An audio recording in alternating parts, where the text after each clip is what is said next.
les vôtres dans le cadre de la supervision du programme d'urgence des 100 jours du chef de l'État. Merci, messieurs les membres de la composition, merci le ministère public et les avocats de la République. Je voudrais d'abord poser la question au tribunal. On ne pose pas les questions au tribunal. Au ministère public via le tribunal. Il ne faut pas renverser les rôles. Parce que j'avais été invité au parquet de Matete Limité. Invité. Directeur des cabinets chefs de l'État, jusqu'à ce moment, je le suis. Je suis invité pour donner les renseignements par rapport au programme des 100 jours. Je m'apprête à des questions-réponses pendant 6 heures, 7 heures de temps. Et je suis arrêté. Je voudrais que le tribunal puisse m'aider à comprendre. Après ce que nous avons suivi ici, puisque dans la citation a prévenu, le premier chef d'accusation qu'on retient contre moi, c'est de dire je suis co-auteur des détournements de 47 ou 48, puis ça a changé, puisqu'avant, dans les jugements qui m'ont amené ici, on avait dit que j'avais détourné 48 millions sur 3000 maisons, et très vite ils se sont rendus compte, et puis ça a changé, et puis finalement c'est devenu 47 millions que j'aurais détourné avec M. Djamal. De tout ce que j'ai entendu ici, ma femme, mes enfants, le peuple congolais, le président de la République et toutes les personnes de bonne foi ont suivi ce débat-là, le ping-pong. Je voudrais qu'on puisse m'aider, je vais répondre à votre question, votre honneur, mais qu'on puisse m'aider à comprendre pourquoi je me trouve à Makala au regard de cette première charge-là. Je voudrais comprendre à quel niveau M. Kamere a été, avec M. Djamal, dévaliser la Banque centrale, puisqu'il n'y a aucun document que j'ai signé pour le paiement de 57 millions 600... Voilà, il connaît bien son chiffre. Il a été dit ici clairement que la République a été engagée par le gouvernement précédent, qui a donc pris des contacts avec la société de M. Djamal et qui a reconnu ses spécificités techniques et sa spécialisation. Au nom de la continuité de l'État, M. Djamal est là. S'il est déjà entré dans mon bureau pour un document quelconque, il va le dire ici devant le peuple congolais. Et donc, le ministre du Développement Rabitapuira, on appelle ça projet? Non, c'est un contrat en bonne et due forme. Ici, le contrat en avril 2018, Tshisekedi n'est pas encore président de la République et Kamere n'est pas directeur de cabinet. On s'est trompé de personne à ce moment-là. Le directeur de cabinet de l'époque, ce n'était pas Kamere. Deuxièmement, son secrétaire général vient en commission. Et après des instructions du chef de l'État qui estime que 100 maisons par site, c'est trop peu, il faut les ramener à 300 maisons par site. C'est le ministère du Développement rural qui va nous dire qu'il n'y a que 5 données topographiques disponibles, donc pour 5 provinces. Et tout cela, c'est par écrit. En venant au contrat, vous dites qu'il n'y a pas de date, mais attention, le premier contrat qui avait été signé, le ministère public a fait exprès de ne pas dire que c'est le style du ministère du Développement rural.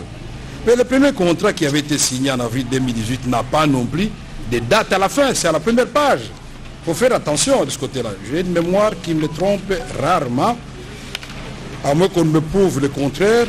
Ça, c'est avril 2018. Je voudrais que les Camerounais prennent ça très bien. 2018. Allons vers la fin, puisque le ministère public a omis ça expressement. Allons vers la fin, puisque ça sous-entend que celui-ci est valable, l'autre n'est pas valable. Allons à la fin. Fait à Kinshasa, dites-moi la date. Vous pouvez lire ça, Cameroun? Est-ce qu'il y a des dates? Non, mais adressez-vous. Alors, ça c'est pour dire qu'un contrat, c'est l'expression de la volonté des deux parties après discussion. Ça, ce n'était qu'en liminaire. Maintenant, je pense qu'on prendra le temps de répondre à la question de savoir comment, père de famille que je suis, directeur de cabinet chef de l'État, je me retrouve ici à Makala pour faire quoi exactement? Cette question, j'attends une réponse précise, pas de supputation, pas de supposition, on doit m'opposer une pièce incontestable. Maintenant, quand vous me demandez, je suis directeur de cabinet du chef de l'État, je coordonne tous les services de la présidence. Même Nsele doit me faire rapport d'IPL. Même la réserve stratégique doit faire rapport. Et qui plus est une commission instituée dans le cadre du programme de 100 jours du président de la République.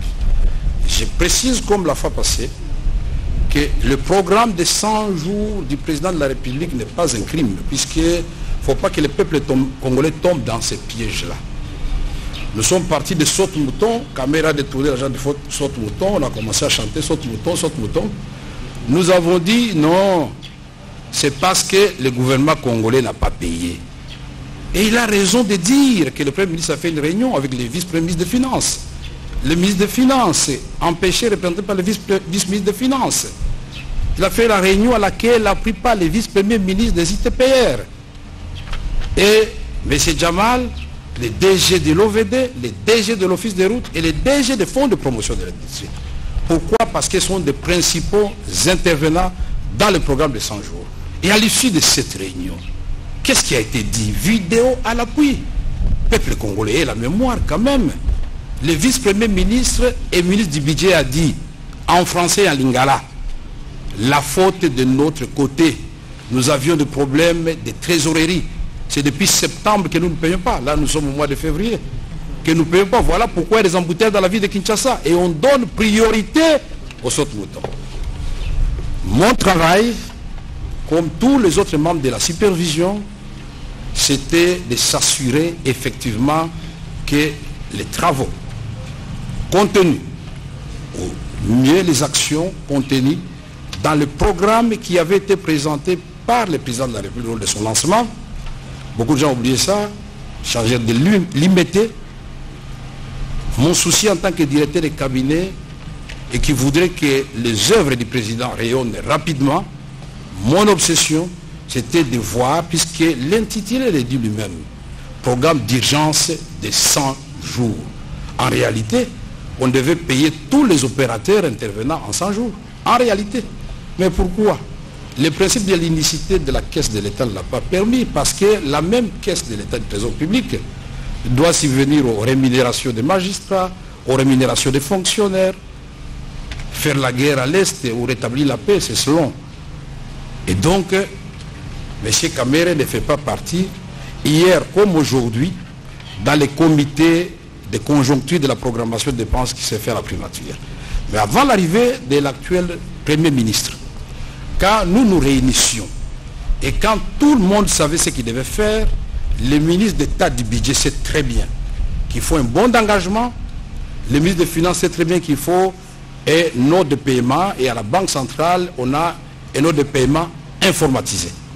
Donc, le premier est liquidateur, le second est ordonnateur général des dépenses du gouvernement, et le troisième est le caissier de l'État, celui qui paye. Alors, Kamere intervient où à ces trois étapes-là? Et j'ai suivi, j'ai lu votre citation, prévenu.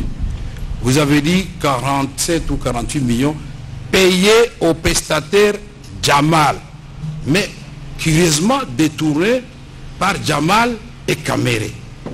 Quand on était en train de citer les noms des gens bénéficiaires de chèques ou qui ont bénéficié des chèques de M. Djamal, lui-même a s'expliquer, je ne suis pas son avocat. Moi, je m'attendais à ce qu'on puisse d'abord laver mon honneur. L'honneur de mes enfants, de mes belles-sœurs qui ont été citées. Quand on m'a pris, on a dit, j'ai détourné 400 millions, après c'était 370 millions. Mais aujourd'hui, là, la vérité est au grand jour. Mon nom n'apparaît nulle part. Alors je voudrais vous dire que le rôle d'un directeur de cabinet en tant que gardien des prérogatives du chef de l'État, le chef de l'État n'écrit pas au ministre, c'est le directeur de cabinet qui écrit sur instruction du chef de l'État.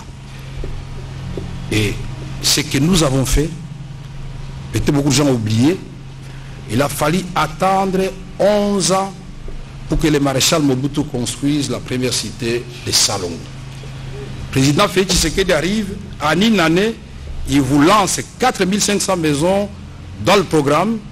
Mais pourquoi ça doit énerver les gens si on doit améliorer les maisons des policiers et des militaires? C'est la promesse de campagne du chef de l'État. Il a dit devant les élus du peuple. Ici, nous ne sommes pas en droit commercial. Ici, nous sommes dans le pénal et ici, la comptabilité doit être de rigueur. Les pièces contre pièces. J'ai entendu ici, bon, on doit constituer tel entreprise. Non, non. Moi, ce qui me concerne, c'est de savoir à quel moment, moi, Vital Kamerhe, pièce à l'appui, j'ai détourné l'argent à la Banque centrale ou avec M. Djamal. Je voudrais donc, pour conclure votre honneur, demander, et ça ne serait que justice, il y a d'autres charges, je vais intervenir, qu'à l'issue de cette séance d'aujourd'hui, que je puisse recouvrer ma liberté provisoire. Je serai là chaque jour, que des besoins. Ça ne doit pas faire plaisir aux gens de m'humilier, de me mettre dans des conditions inhumaines. Merci. Réparation doit être faite au votre honneur. Donc je voudrais qu'on me fixe là-dessus. Et je suis à votre disposition. Une question du tribunal. Oui. Allez-y.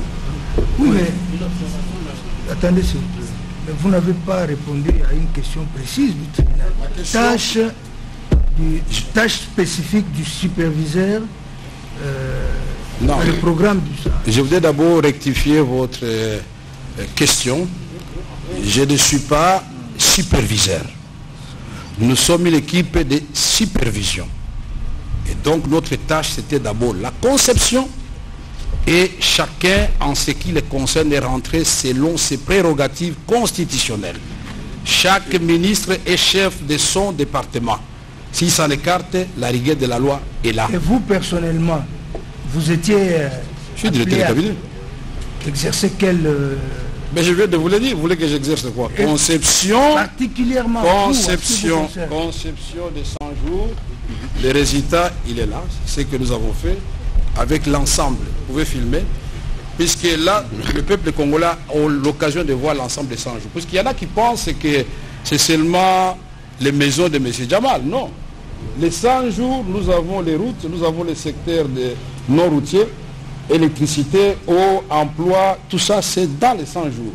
Montant total décaissé, total général décaissé, 274 686 738 $ américains. Pour le trésor public, c'est 229 229 793 $ américains. Fonds de promotion de l'industrie, 18 204 491 0,2 $ américains. FONER, 27 272 454. Ça, c'est les 100 jours. Et je vous ai préparé, parce que je crois que la visualisation est de beaucoup de gens. Et on arrivera là, que ce soit les contrats, que ce soit tout ça, les maisons, on va projeter tout ça pour que, comme je l'avais dit la fois passée, que la justice rime avec la vérité. Et je ne peux Donc, pas un seul instant... Vous n'avez été que dans la conception. C'est une compétence collégiale. Il n'y avait pas une compétence spécifique, sauf que moi, quand il s'agit d'instruire au nom du chef de l'État, le chef de l'État me donne des instructions, je les répercute au ministre. Et la formule n'a pas changé, puisque en septembre, à l'entrée du gouvernement Ilunga Ilunkamba, je vous ai amené, je crois, je n'ai pas oublié, la remise et reprise des travaux de 100 jours depuis septembre, c'est le prix Kamerhe et l'équipe de supervision passée qui gère ça. C'est l'équipe actuelle. Et à la page 4, paragraphe 3 du compte rendu de la première réunion extraordinaire du Conseil des ministres, le Premier ministre note avec satisfaction que la remise reprise s'est faite dans le cas des travaux de 100 jours et il va instruire les ministres sectoriels de poursuivre avec célérité les rythmes des gens engagés. Mais comment on se félicite d'un côté et de l'autre côté on dit non, on a commis des crimes d'avoir fait tous ces ouvrages. Donc voilà en résumé. Et donc même quand je suis là, on continue a signé, la présidence ne s'est pas arrêtée, puisqu'il y a un intérimaire qui travaille. Demandez-lui, quand il est instruit, il fait comment? Il est sur instruction du président de la République. Et c'est pas mauvais, c'est la pratique dans notre pays. Donc vous pouvez confirmer à l'intention du tribunal que c'est à ce titre qu'en date du 11 mars 2019, vous êtes adressé au directeur général de la Direction générale de contrôle des marchés publics pour l'instruire et traiter avec célérité les dossiers relatifs aux avis de non-objection qui concerneraient il n'y a pas que cette correspondance-là. Donc vous confirmez cette correspondance. Non, vous n'allez pas répondre à ma place. Laissez-moi, vous n'allez pas m'aider à répondre. Non, vous n'êtes pas à répondre, mais on vous pose des questions. Répondez aux questions du tribunal plutôt que de répondre aux questions qu'on ne vous a pas posées. Et là où je serai bloqué, mes avocats vont intervenir. Exact. Le tribunal fait son travail, il le fait très bien jusqu'à présent. Laissez-moi aussi faire mon travail d'éclairer l'opinion.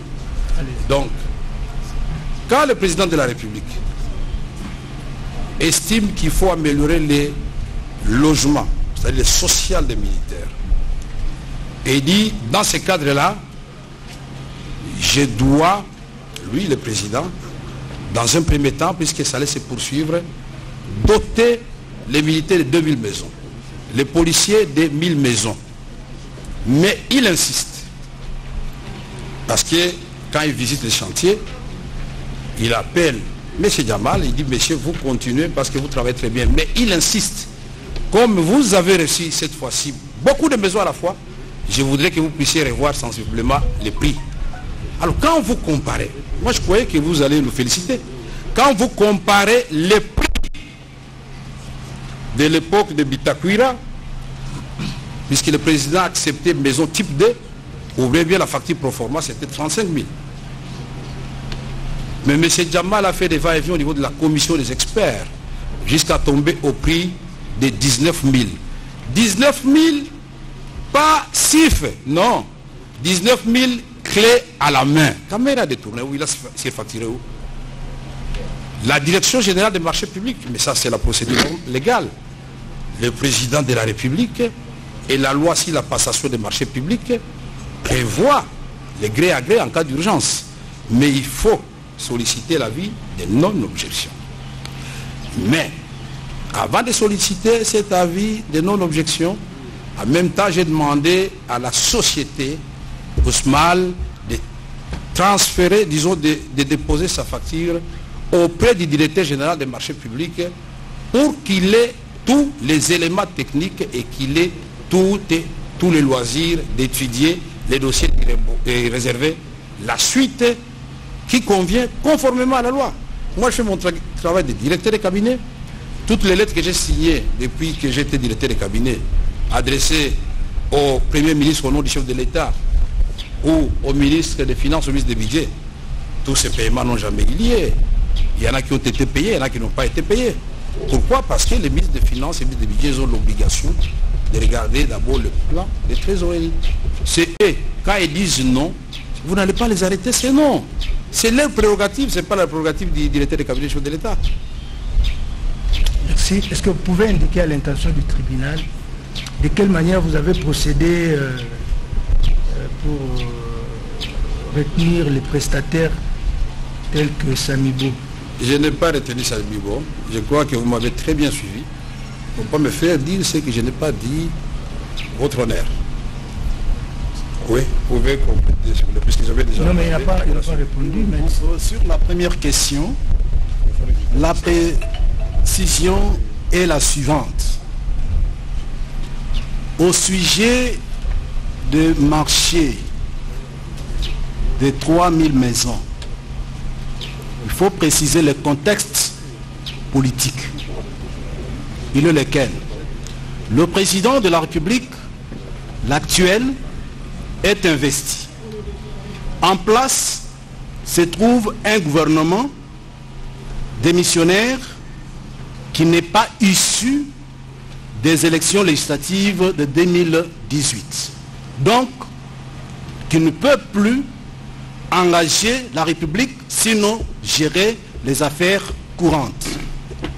Cela étant, vous vous trouvez dans une circonstance exceptionnelle et urgente par rapport au programme de 100 jours du chef de l'État. On a présenté longtemps ce marché comme étant un marché illégal qui ne pouvait être conclu qu'à la suite des corruptions ou certaines antivaleurs. Mais la loi le prévoit, raison pour laquelle, dans ces circonstances d'urgence, un coup d'œil a été jeté sur la loi relative au marché public que le ministère public semble n'avoir pas consulté avant d'articuler. Le marché de gré à gré n'est pas interdit. Que cela soit noté.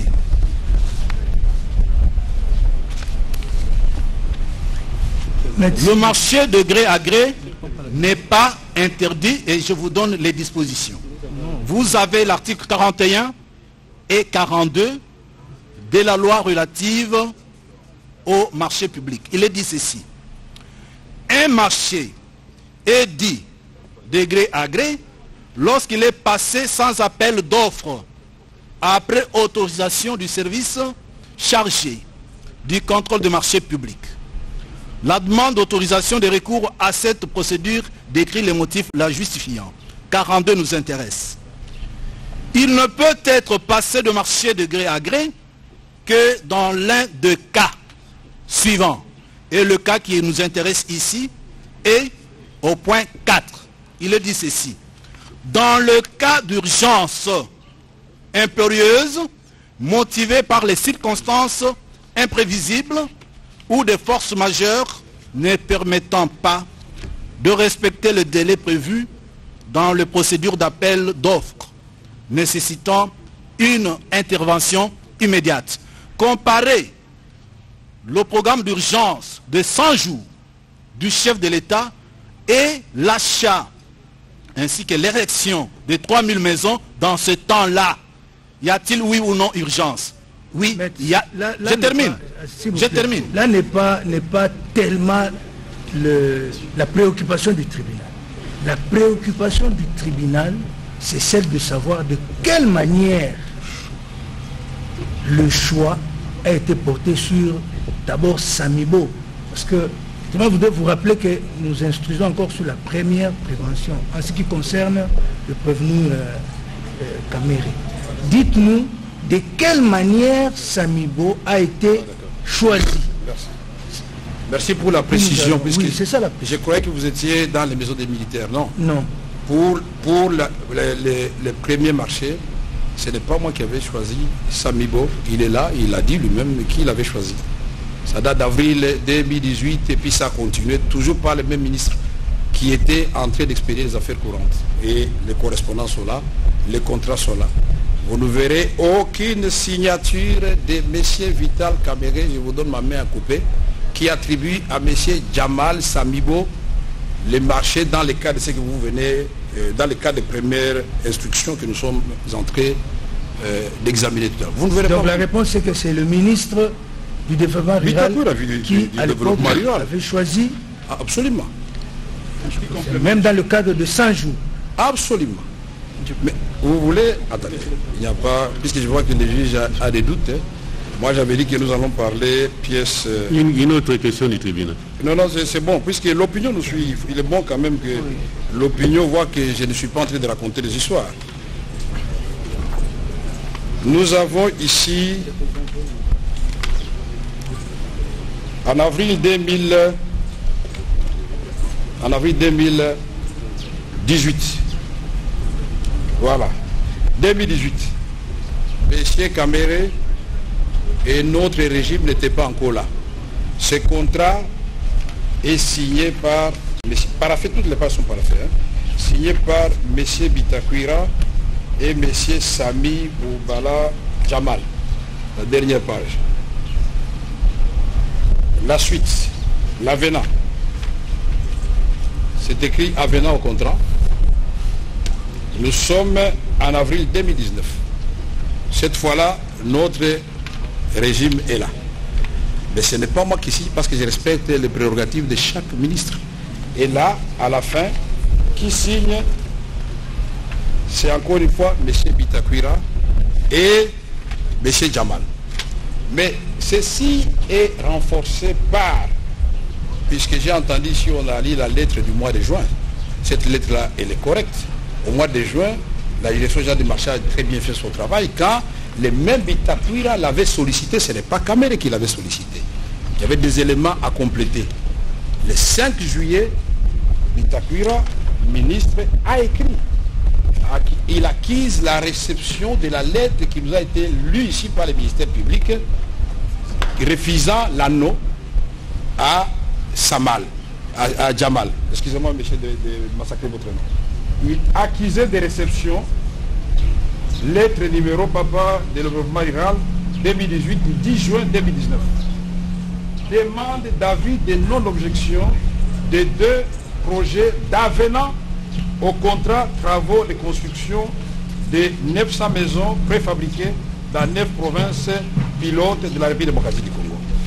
Et cette lettre a été lue ici, adressée au directeur général du marché public, en référence à votre précité, je ne vous ai pas tout ceci, et à la fin, il explique, pour répondre une fois pour toutes à cette question-là, par ailleurs, si les 9 provinces pilotes proposées, les études de sol et la topographie des sites proposés ne renseignent que la disponibilité des terres à travers 5 provinces, Kinshasa, Congo central, Kassai oriental, Kassai central et Sud-Kivu. En conséquence, il y a nécessité et de modifier par avenant les contrats initialement signés entre l'autorité contractante, c'est-à-dire lui-même, et l'attributaire du marché conforme, l'attributaire c'est-à-dire Jamal, qui ne s'appelle pas Kamere, conformément aux dispositions légales et réglementaires en vigueur sur les marchés publics, prenant en compte la réduction du nombre de provinces de 9 à 5, mais l'augmentation du nombre de maisons préfabriquées de 100 à 300, ainsi impactant ainsi si l'enveloppe totale à un montant de 57 600 000. Jusque-là, je me pose toute la question, les 100 000 là viennent d'où? Puisque lui, sa facture, il reconnaît que c'était de 5 500 000, 57 500 000, sur lesquels j'ai fait 2 174 000 dollars américains pour le deuxième contrat. C'est ça l'avenant. Donc c'est encore une fois, chez les caméramans s'il vous plaît, c'est encore une fois Bitakwira qui a signé. Donc c'est très facile et on a eu confrontation ici. Mais maintenant... On a eu confrontation ici, à Makala. Ce jour-là, il avait vanté quand il a voulu partir sans que je n'ai le temps de répondre. J'ai dit à l'avocat général, quand lui là, il est là, j'ai dit non, il n'est pas question. Bitakwira doit attendre, les avocats vont tenir, les histoires ne vont pas tomber, mais je dois répondre et vous remettre ces documents aujourd'hui même. Il a reconnu. Il m'a écrit ces 2 numéros sur ma farde. Ah non, il faut tourner, tout soulier, il faut qu'on se voit, qu'on parle. Mais non, on va parler devant le juge, monsieur. Et donc, c'est très facile d'appeler les gens comme ça, assumer les engagements des autres. Nous sommes les hommes d'État. Quand nous avons posé les actes dans le cadre de nos fonctions. Aujourd'hui, si on revient à ma gestion de l'Assemblée nationale ou des ministres de l'information, mais je vais assumer mes actes. Je ne vais pas chercher de faux clients avec l'aide du ministère public ou pas. Non, je vais assumer. Le tribunal vous a suivi. Donc c'est non. Il constate que oui. Le contrôle, a priori, comme la loi le dit, a été effectué par l'intervention de la Direction générale de marché public, du contrôle des marchés publics, vers le mois de juin, juillet. Oui, il y avait juin et puis juillet. Ok. Mais le tribunal voudrait savoir comment vous expliquez que le paiement fait à Jamal soit fait 2 mois avant. Déjà, le 18 mars. Le 18 mars 2019, Jamal reçoit 14 millions de dollars. Et puis 2 ou 3 jours après, 4 600 000, ainsi de suite, jusqu'au 18 mai. J'aurais pu... Ce sont les soldes. Est-ce que vous pouvez nous expliquer de quelle manière... J'aurais pu simplement... Nous ajoutons directement une autre question. Pardon? Une autre question directement. Ok, très bien. À cela, c'est juste votre procès verbal, n'est-ce pas, du 8 avril. Il vous a été Vous entrez dans mon procès verbal maintenant? Il vous a Vous croyez été qu'on allait posé, lire les procès verbaux de tout le monde ici? il vous a Vous été, entrez dans mon procès verbal. il vous a été, s'il vous plaît,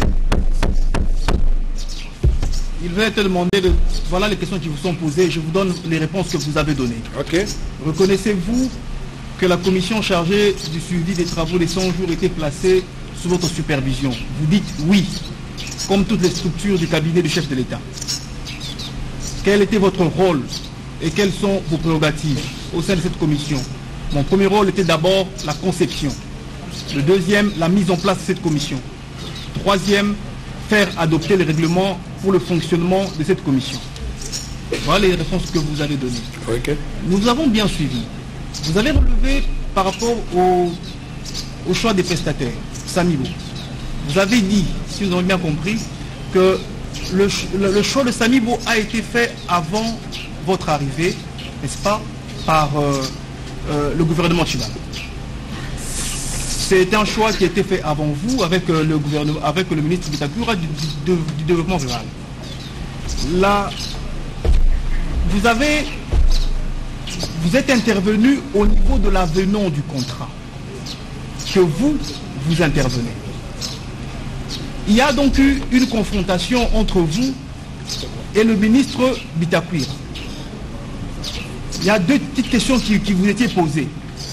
C'est votre procès verbal du 15 avril. On vous poserait la question si vous avez déclaré devant nous que le projet des maisons préfabriquées était un projet hérité du gouvernement Bruno Tchibala et que le ministère du développement rural de M. Bitakura l'avait commencé et signé. Le contrat ainsi que les correspondances adressées à la DGCMP. Confirmez-vous cette version des faits en présence de ce dernier? Vous dites oui, je le confirme. Et j'ai les pièces irrelatives. J'ajoute qu'à l'époque, la commission avait jugé bon. C'est ainsi qu'il a été reconduit. Voilà M. Bitakura qui réagit. Est-ce que le projet des maisons préfabriquées inscrit au programme de 100 jours était la continuité du projet que vous avez commencé en tant que ministre du développement rural? Il dit non. Il a totalement changé. En appui, je peux produire le document de la DGCMP qui me demande de répondre à zéro parce que le nombre de maisons des provinces et les coûts avaient changé ainsi que les lieux d'érection des maisons. Je rebondis sur la question de mon érudit collègue. Comment expliquez-vous que la DGCMP avait annulé le contrat, avait refuté l'avenant du contrat fait par Bitakura? Et Bitakura qui soutient dans son procès verbal, si vous continuez à lire, il dit qu'il attendait. Mais il constate que de l'autre côté, les paiements avaient déjà été faits à Sami Jamal. Expliquez-nous pourquoi ce paiement n'a pas attendu la signature de l'avenant. Les paiements ont été faits avant. Je ne sais pas si depuis le début de ce bel exercice de la recherche de la vérité et de la justice, nous gardons tous en mémoire tout ce qui a été dit avant. J'ai cru comprendre ici que les avocats de la République, tout comme Jamal, tout comme moi-même, et même le ministère public, même s'il appelle ça projet, il y avait déjà un contrat en avril 2018 qui était en cours de validité. Puisque l'avenant, ça vient modifier quelque chose qui existe. Il ne peut pas y avoir avenant s'il n'y avait rien au départ. Et s'il n'y a pas de contrat initial, il n'y a pas d'avenant. On est d'accord avec ça. Et alors, maintenant, vous me posez la question, pourquoi l'État a payé? Mais l'État doit honorer ses engagements. Mais comment l'État a payé? Je crois que vous êtes trompé de personne. C'est le ministre d'État au budget, les ministres des Finances et le gouvernement de la Banque centrale, la chaîne des dépenses. C'est eux qui doivent répondre à cette question. Qu'est-ce qui a été exécuté? Est-ce que c'est le premier, est-ce que c'est le contrat ou c'est l'avenant qui a été exécuté? C'est la question que nous demandons. Tant que le premier contrat n'était pas remanié, il était exécuté et l'avenant est tombé et on s'est conformé à l'avenant. Signé toujours par la même autorité contratante. Ce n'est pas moi qui avais signé. Il y a la lettre de Bécher, l'ancien premier ministre Bruno Tchibala, qui choisit expressement la société Jamal, écrite pour instruire les ministres du développement rural, qu'il a choisi lui, pour ces maisons-là. Moi, je n'ai jamais écrit une telle lettre. Nous sommes là des pièces contre pièces. Monsieur Bitakoura souligne qu'il vous avait saisi. Il est où? Qu'il vous avait saisi. Ce procès-verbaux sont là. Ces procès-verbaux sont là, s'il vous plaît. Oui. Qu'il vous avait saisi en tant que directeur de cabinet pour dire qu'il vous avait saisi pour faire savoir que l'avenant n'avait pas été accepté par la direction générale du marché public. Et vous pouvez avoir l'amabilité de donner la lettre de Bitakoura qui m'avait adressée, parce que j'ignore cette lettre. Vous pouvez me la donner? M'adresser à moi, le directeur de cabinet. Je peux voir cette lettre-là, puisque moi je peux vous donner la lettre de Bitakoura qui a répondu, pas à ma demande, hein. C'est lui-même, je ne sais pas comment il a fait, c'est lui-même qui se réveille et qui écrit à nouveau, je vous ai montré la lettre ici, le 5 juillet. La lettre là dont vous me parlez, prenons même l'hypothèse où Bitakoura m'aurait dit ça. C'est tout à fait normal qu'il me le dise, mais il ne me l'avait pas dit. Je ne dis pas que je le condamne pour cela. Mais lui-même, quand il revient, cette fois-ci, il a l'anneau, l'avis de non-objection, l'autorisation voilà, spéciale de la direction des marchés publics. Il n'est pas revenu vers moi. Moi, j'ai fait de l'administration. Quand il y a une copie qui est réservée au président de la République, elle tombe sur ma table et je la classe. C'est comme ça qu'en venant ici, avec l'avocat général, monsieur avait oublié certainement qu'il avait écrit et qu'il avait une deuxième lettre et qu'il avait reçu réponse à cette lettre-là, cette fois-ci positive. Et les documents sont là. Donc vous estimez qu'au moment où les paiements sont intervenus en faveur de Samibo, le contrat était régulier? Il y avait le contrat régulier qui attendait l'avenant. Et l'avenant est intervenu. Qu'est-ce que vous dites de la réaction du directeur général AI de la direction générale de la direction générale de contrôle des marchés publics, qui a été entendu par l'officier du ministère public? Il a déclaré à l'occasion que ce marché n'est pas régulier parce que, effectivement, n'a pas reçu le quitus légal de son service. Votre honneur, mais comment vous pouvez prendre au sérieux ce genre de déclaration? Puisque moi, il dit qu'il n'était pas régulier. Il a écrit à qui? À moi. Mais voici la lettre du directeur général des marchés publics, là où il déclare les marchés réguliers. On s'en tient à ça, à son écrit. Les gens peut-être peuvent trembler ou manipuler, ils viennent raconter les histoires, mais nous avons pièces. C'est pièce contre pièce. Et donc, opposez-moi mes écrits, je vais vous opposer les écrits des autres. Merci. Une préoccupation. Mon avocat va me compléter. Monsieur le Président. Attendez, la parole est au ministère public. Je complète la réponse. Attendez. La parole est au ministère. La parole est au ministère public. Vous pouvez compléter cette question-là. Notez quelque part, vous allez intervenir. Non, c'est sa réponse. La parole est au ministère public. Patientez, on va vous accorder la parole également. Comment? Patientez, la parole sera accordée. Et laissez d'abord le ministère public sur les préoccupations. Oui, merci, Monsieur le Président, pour la parole. Nous aimerions que, lorsque vous posez des questions, que le prévenu Kamere vous réponde avec beaucoup plus de précision à la question, au lieu de s'étendre sur des faits qui n'ont rien à voir avec les faits, qui n'ont rien à voir avec la question posée. Il a dit qu'il fait partie du comité de suivi, de supervision plutôt. La première question, qui présidait les réunions de ce comité de supervision? Avant que je réponde à votre question, mon avocat va compléter d'abord si la question qui a été posée avant et je répondrai. Monsieur le Président. Oui, merci. Ce n'est pas le prévenu qui distribue la parole, à mon avis. Il demande au tribunal. Vous êtes notre adversaire. Mais c'est l'organe de la loi, vous êtes notre adversaire. On n'en est pas encore là. On n'en est pas encore là. Oui, c'est fini. Oui, j'ai posé la question de savoir qui présidait les réunions du comité de supervision. Qui présidait les réunions? Je vais passer la parole avec votre autorisation à mon client. Attendez. Est-ce qu'il peut nous dire d'abord qui présidait les réunions? Monsieur le Président, votre honneur. Est-ce qu'il peut nous le dire d'abord après? Il va vous le dire.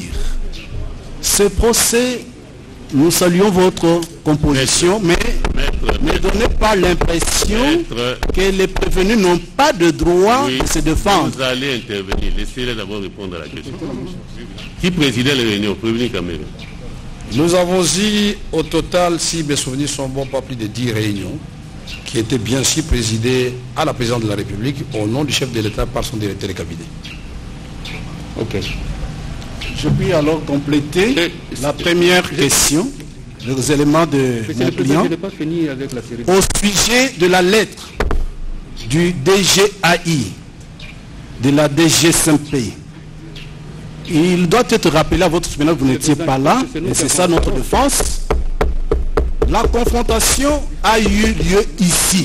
Maître, vous voyez cette façon de faire là, n'est pas très bon. Le ministère public a pris la parole pour une série de questions. Comment? Laissez-les vider sa série de questions. Après, on reviendra. Votre honneur. Qu'est-ce qui est difficile? C'est dans une minute que je vais m'expliquer. Qu'est-ce qui est difficile dans tout ça? Ce qui est difficile, sa réponse-là doit être complétée sur la même feuille par le greffier. Quelque part, vous allez compléter. À ce moment-ci, les questions sont adressées au prévenu et les réponses ne doivent venir. Mais avant, c'était la méthode que le tous les prévenu enrichissements répond et nous enrichissons. Après. Oui, nous enrichissons. Okay. Suivez d'abord la deuxième question. Monsieur le Président, la deuxième question. Est-ce que le prévenu Kamere peut nous dire si à toutes ces réunions du comité de supervision, l'ancien ministre Bitakwira avait pris part ou était invité à ces réunions? Est-ce que l'ancien ministre Bitakwira a été parti à ces réunions? Mais le ministre, vous parlez seulement de Bitakwira, le ministre de la Santé, il n'a pas voulu venir, il s'est fait représenter par son secrétaire général. C'est institutionnel, ce n'est pas personnel. Le ministre peut voyager, il peut mourir, mais il y a quelqu'un qui va faire l'intérim. Est-ce qu'il avait adressé des invitations aux ministres qui se sont fait représenter? Ça, je crois qu'il faut rentrer dans l'administration de la présidence pour chercher toutes les invitations. Puisque les gens ne s'amenaient pas à la présidence comme ça de leur propre gré. Tous les ministères qui avaient été ciblés étaient informés. Par exemple, le ministre de l'EPSP, Emery Okundi, avait dit non. Il a participé à la première réunion, deuxième réunion de conception, et après il a dit non. Au niveau de la commission, je crois que mon secrétaire général, mon conseiller et le directeur peuvent me représenter. C'est comme ça qu'on a dégagé le barème de la gratuité si l'enseignement primaire, ça qui fait partie des 100 jours aussi. Monsieur le Président, vous allez vous rendre compte en lisant les déclarations de l'ancien ministre Bitakwira. Aucune fois il a été invité. Ici, on est en train de vous démontrer que c'est sur base de son contrat qu'il a signé avec Jamal qu'on a payé les fonds. Nous n'entendons pas ce que vous dites avec... Nous disions qu'on fait voir que c'est sur base du contrat que M. Bitakwira avait signé avec Jamal. Alors qu'à toutes ces réunions, il n'était même pas invité. Il l'apprenait d'une manière ou d'une autre par voie informelle à partir de son secrétaire général. Monsieur le Président, je crois que l'ancien ministre Bitakwira est encore là. Il pourra encore revenir devant votre tribunal. Il pourra encore vous confirmer ce qu'il a dit dans ce procès verbal. Nous demandons même à cette occasion que vous puissiez aussi appeler son secrétaire général, qui lui filait les informations d'une manière ou d'une autre. Il était surpris lui-même d'apprendre que monsieur a touché 57 millions, alors que lui n'a jamais signé un contrat de 57 millions. C'est très important. Si votre tribunal peut inviter M. Bitakwira, l'ancien ministre, à venir vous confirmer ça devant vous. Et de la même manière, nous demandons si le directeur général AI du marché, qui est chargé du contrôle des marchés publics, qu'il vienne aussi devant votre tribunal pour aussi vous dire ce qu'il a dit dans les procès et même confirmer ses correspondances, monsieur le Président. C'est très important. Votre honneur, une petite réaction. Moi, je crois qu'ici, nous sommes en séance publique où nous cherchons à éclairer l'opinion en même temps, la justice et la vérité. Je ne peux pas comprendre que quand il s'agit des autres prévenus, on sent les ministères publics chargés, mais c'est pour la première fois de ma vie que je vois les ministères publics commencer à défendre quelqu'un alors qu'il a toutes les facultés mentales en place. Comment Bitakwira devient un allié du ministère public alors que moi je vous ai sorti des documents qu'il a signés? Il viendra ici, le tribunal ne se contentera pas de sa parole, c'est tout simplement. Le tribunal va lui opposer les documents que j'ai présentés aujourd'hui et il va me dire oui ou non, s'il avait les couteaux sur la gorge quand il avait signé, il va dire oui ou non, est-ce que le directeur de cabinet vous a demandé de le faire? Je ne lui ai jamais demandé de faire quoi que ce soit. Et je suis catégorique, dans le cas de ce premier contrat, je n'ai rien signé qui puisse m'engager. Voilà. Merci. Oui, si nous pouvons maintenant le compléter, et nous parlons en prenant à témoin un haut magistrat qui a organisé la confrontation entre notre client et le ministre honoraire Bitakwira. Ici, au sujet de cette lettre, l'ancien ministre est venu avec les allures d'un monsieur préparé pour charger notre client. À la question de savoir s'il y avait écrit, il dit, on m'avait refusé l'avis de non-objection. L'AG, Sylvain Kalula, ici, lorsque notre client lui présente la deuxième lettre de Bitakwira avec la réponse de la direction générale de contrôle des marchés publics, il a paniqué au point qu'il a arrêté. Prenez le procès verbal de confrontation. Ça s'est arrêté où? Voyez, ça s'est arrêté sans dernier mot des parties confrontées. Vous n'avez qu'à prendre, il est là. Il avait promis de revenir. Pourquoi il n'est plus revenu? Parce que ce qui a été préparé, ils ont été surpris qu'il y avait une deuxième lettre de Bitakwira et il y avait une deuxième réponse. Il est là, il n'est jamais revenu. Et donc, ça veut dire que, quelque part, on a pensé qu'on allait charger Vital Kamerhe en ignorant la deuxième lettre et la réponse de la direction générale de contrôle des marchés publics. Que cela soit acté, et vous allez retrouver dans ce procès verbal de confrontation, l'avocat général Kalula Sylvain a arrêté cette confrontation parce qu'il était surpris, il n'est jamais revenu. Nous avons dit. Oui, maître. Une petite observation, Monsieur le Président. Nous pensons que le parquet général est parti au procès comme nous. Le parquet général vient ici pour soutenir son accusation. Le parquet général doit prouver. Le parquet général, j'observe que le parquet général a oublié qu'il aurait dû instruire à charge et à décharge. Parlant justement de Bitakwira, Bitakwira a été entendu sous procès verbal. Et il a contredit lors de son audition et de la confrontation avec notre client, il a contredit ses propres écrits, des lettres officielles. Des lettres officielles. Et pour le parquet général, pour l'officier du ministère public, les dires de Bitakwira lors de la confrontation prévalent sur les documents officiels signés par lui. C'est quand même suffisamment étonnant. Alors, quand le ministère public parle toujours de Bitakwira, il dit il n'était pas invité. C'est le ministère qui était invité. Et quand notre client parle d'institutions, de démarches institutionnelles, c'est le ministère qui était invité.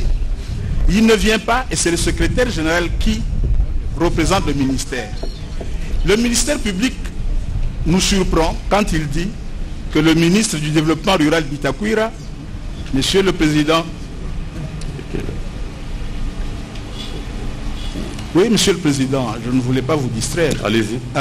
Le ministère public nous surprend quand il affirme ici que le ministre du Développement rural Bitakwira était informé de manière informelle par le secrétaire général. Ça veut dire quoi? Le secrétaire général, ce n'est pas un officiel qui fait rapport à son chef. À quel titre? Mais il lui parle en tant que chef, il lui dit, voilà là où nous avons été, voilà ce qui a été fait. Et le ministère public parle d'information informelle. Non, cela nous surprend. Cela nous surprend. Nous demeurons dans ce que nous avons dit. Si votre tribunal a compris qu'effectivement... Oui, je suis en train de terminer.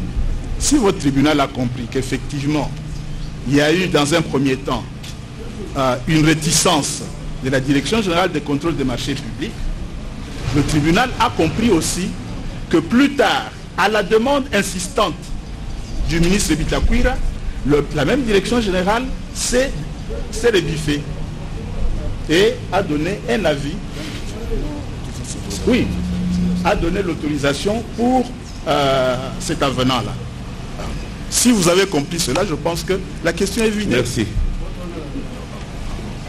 Monsieur le Président, Monsieur le procureur général, la parole est encore... ils ne font que des commentaires, Monsieur le Président.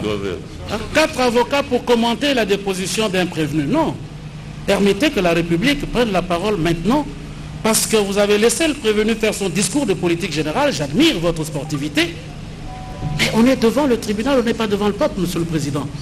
Et dans cette intervention du prévenu Kamere, qu'il tente de faire avaler à votre tribunal, en prenant les médias à témoin, mais je ne sais pas encore une fois si nous sommes malvoyants. Nous ne sommes pas malvoyants. Dans sa première prise de parole, parce que nous avons une série de questions qui le dévient, parce que votre tribunal a commencé à mettre le doigt là où il doit être mis. Mais nous avons le même contrat. Lorsque la République dit à votre tribunal que l'avenant n'est pas daté, les prévenus malheureusement l'a admis. Les prévenus Kamere vous dit quoi? Monsieur le Président, dans le contrat, il ne faut pas seulement considérer la fin, il faut considérer les débuts. Donc le fameux contrat Bitakwira est d'avril. C'est son commentaire. Et il montre au caméraman en disant, regardez, est-ce que ce contrat est signé? Pour lui, il n'est pas signé comme l'avenant. Monsieur le Président, daté. Je dis daté, merci. Mais je ne sais pas si les quelques jours ici lui ont fait perdre la vue. Le contrat que j'ai ici est bien daté du 19 avril 2018. On a ajouté après, on n'a pas ça. 2018, ah ouais. S'il vous plaît, la date n'est pas apposée. On a les classements à la présidence, monsieur. Voilà, c'est très bien, on peut ajouter ça. Je ne sais pas et si photocopier. Le prévenu va regarder, il a le droit de s'y dépendre. Non, non. Ce contrat-là est bien daté. Non, non. Ce qui n'est pas le cas de l'avenant. Question maintenant, Monsieur le Président. Parce que le prévenu tente de prendre beaucoup de temps en expliquant des choses. Il ne va pas échapper. Échapper. Votre... Un peu de discipline. Monsieur le Président, il était dans son petit confort. Nous avons la parole, Monsieur le Président. Vous n'avez pas la parole. Non, non, non. C'est une observation. Vous n'avez pas encore la parole. Allez-y, maître. Votre honneur. Ce n'est pas le moment. Laissez d'abord la République. Toi qui n'as pas le droit de me menacer. Première question, Monsieur le Président. La présomption d'innocence, bel et bien. Comment je ne peux pas échapper? Vous êtes toujours présumé innocent. Et alors, comment vous dites que je ne vais pas échapper? Monsieur le Président, nous avons une série de questions à lui poser parce que nous sommes partis au procès. Première question qui lui a été posée. Elle est importante, Monsieur le Président. Nous, on ne commente pas nos questions. Regardez. Pourquoi? Parce que lorsque vous posez, et le ministère public avec raison, la question du contrat, monsieur vous dit, oui, le contrat de Bitakwira.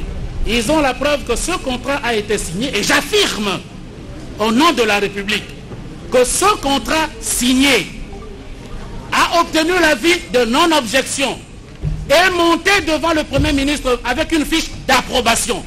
Le Premier ministre l'a approuvé. Et à l'époque, c'est M. Cheo Kitundu, faisant fonction du Premier ministre, en bonne et due forme. Nous sommes en avril 2018.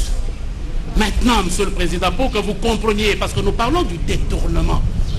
Et il n'est pas nécessaire que les détourneurs aient signé. Mais vous allez comprendre dans la trame, dans les faisceaux d'éléments du procès, pour dire si vous êtes convaincu ou pas. Première question. Parce que l'avenant dont on parle, qui n'est pas daté, il y a un chiffre, il y a une indication que ce fut au mois d'avril. Et votre tribunal a bien posé la question, M. Camille, à laquelle il n'a pas répondu. Est-ce qu'il confirme que cette lettre, du 11 mars, parce que nous voulons bien comprendre sa défense. Sa défense. 11 mars 2019. Monsieur le nous sommes un peu perdus, superviseur, coordonnateur, directeur de cabinet, écrit au directeur général de la direction générale du contrôle. Monsieur le juge, à votre droite, a posé la question. Est-ce que cette lettre, dans laquelle, Monsieur le Président, vous n'avez pas lu, concerne instruction. Instruction. Il instruit le directeur que tous les marchés qui vont venir, de gré à gré, je vous demande d'accepter ces marchés-là. Nous sommes le 11 mars 2019. Est-ce que cette lettre est bien de lui? Et c'est signé le nom que vous connaissez bien et qui comparaît devant vous. Est-ce que cette lettre-là est de lui? Première question. Simplement pour nous permettre de commencer. Prévenu Caméré, que dites-vous de cette lettre? Non, merci beaucoup. J'appelle. Il faut nous retourner la pièce que vous avez présentée. Mais je suis bien documenté. C'est pas la lettre du 11 mars 2019. C'est bien celle-là. Mais alors, il ne faut pas... Il n'y a pas lieu de paniquer. C'est une lettre, on va lire la lettre, puisque moi je ne vais pas entrer dans ce qu'il m'a reproché. Il a fait beaucoup de commentaires sur ma personne, tout en faisant des remarques que j'ai fait des commentaires. Alors je ne sais pas qui a fait des commentaires et qui n'en a pas fait. Puisque moi j'ai fait des commentaires sur le programme de 100 jours, mais pas sur les personnes. Mais lui, sur ma personne, il a fait 3 commentaires que je n'ai pas acceptés. Premièrement, il a dit que j'échappe aux questions. Deuxièmement, il dit que je n'ai pas répondu aux questions, alors que j'ai dit non. Troisièmement, il dit que je ne vais pas échapper. Échapper à quoi? Échapper à quoi? Je suis un citoyen congolais.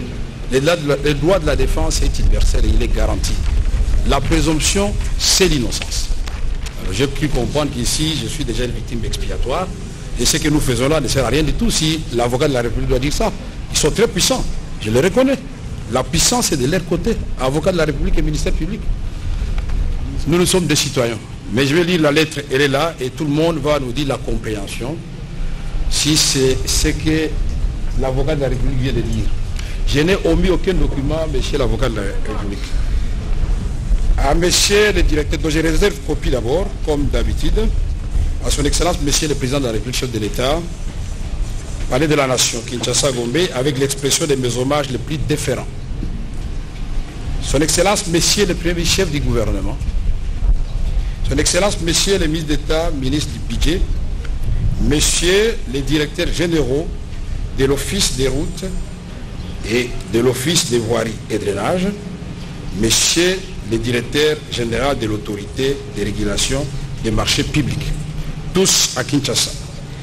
À monsieur le directeur général de la direction générale du contrôle des marchés publics à Kinshasa Gombe, concerne procédure d'urgence et de passation des marchés, instruction.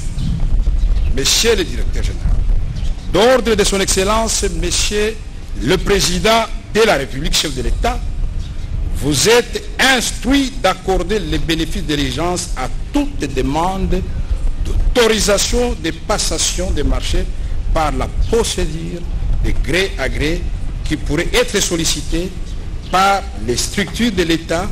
Ce sont les structures auxquelles j'ai réservé copie là-bas, Office des routes et OVD, dans le cadre de l'exécution, c'est bien circonscrit, monsieur l'avocat, des projets inscrits au programme d'urgence des 100 premiers jours de son excellence, monsieur le président de la République, chef de l'État. Il est par ailleurs recommandé à ces structures qui nous lisent en copie de présenter des dossiers conformes aux exigences de la loi. Moi, je crois que c'est la dernière phrase qui devait interpeller l'avocat de la République. Puisqu'ici, l'autorité veillez à agréer. Non, cette instruction est de stricte observance. Veuillez agréer, monsieur le directeur général, l'expression de ma considération distinguée. Où est le problème? Dans le strict respect de la loi, nous sommes dans le programme d'urgence du chef de l'État, dont nous voulons... voilà. Merci, monsieur. La question était de savoir si la lettre est de lui. Elle est de moi. Ça ne demande pas de commentaire. Deuxième question, monsieur le Président, je complète. Mais ça n'appelle pas... On est complète, puisqu'elle Attendez. Parce que la question était claire. La question de monsieur le bâtonnier était claire. Il a bien dit que dans cette lettre, notre client a demandé au directeur général d'accepter tous les marchés. Nous avons lu la lettre. On dit accorder les bénéfices de l'urgence. Nous sommes des administratifs. Et on dit les dossiers doivent être présentés conformément à la loi. Où est-ce qu'il est écrit que notre client a dit veuillez accepter? Nulle part. Merci. Merci. Oui, poursuivez. Monsieur le Président, si vous pouvez faire poser ou demander au prévenu Caméré, lors de son audition le 8 avril, il a affirmé que presque 90% des marchés, des avis de non-objection avaient été donnés avant que eux ne soient aux affaires. Il a également affirmé que des avenants avaient été établis pour régulariser quelques marchés, dont les marchés de maisons préfabriquées.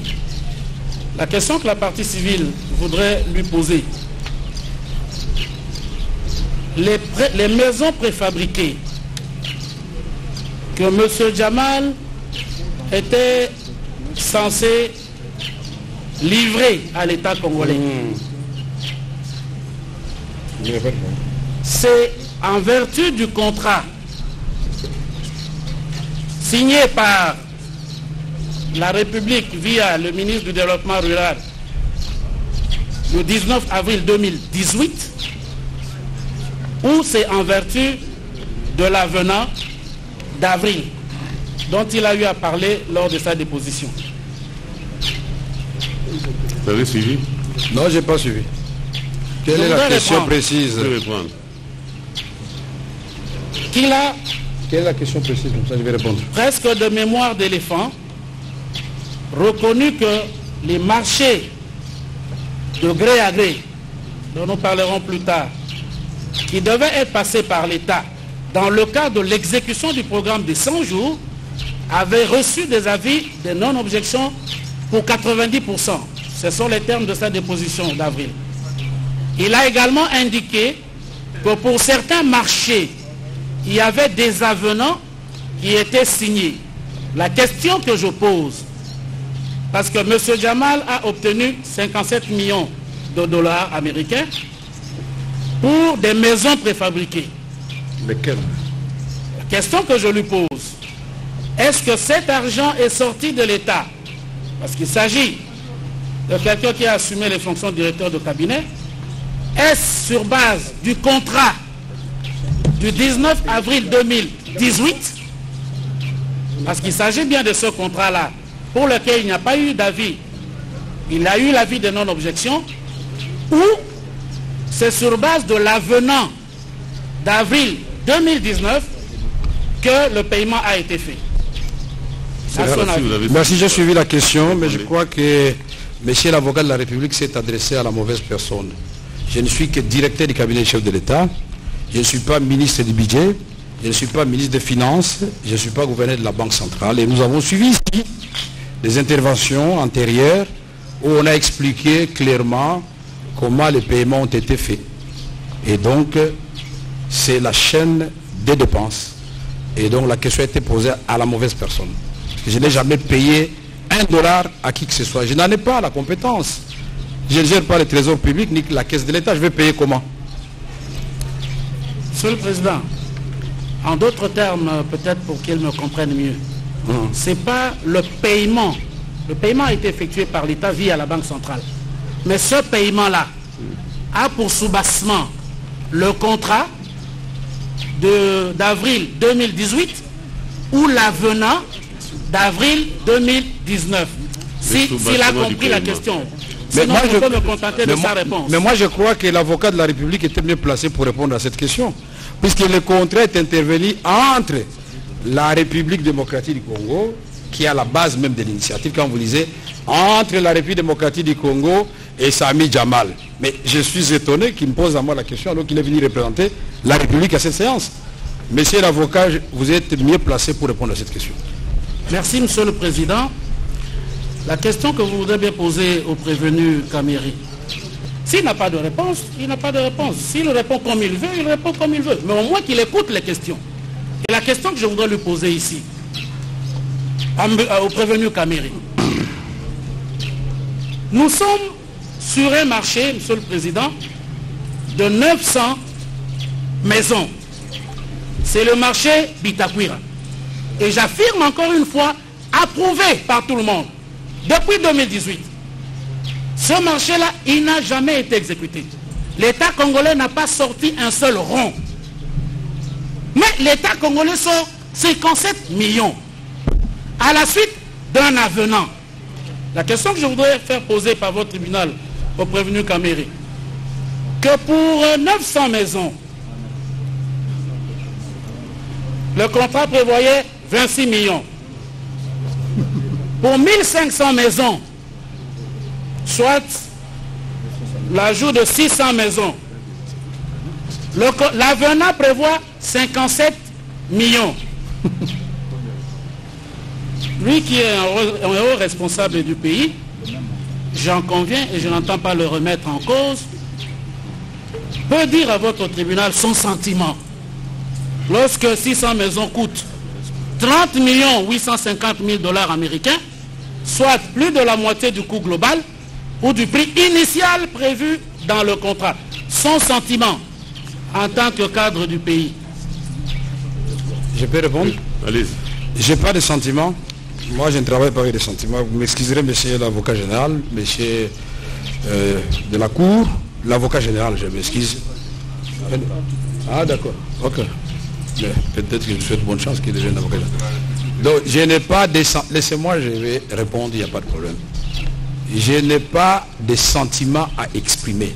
Sinon, de regretter que pendant longtemps, l'État congolais a tué les opérateurs économiques. Voilà pourquoi.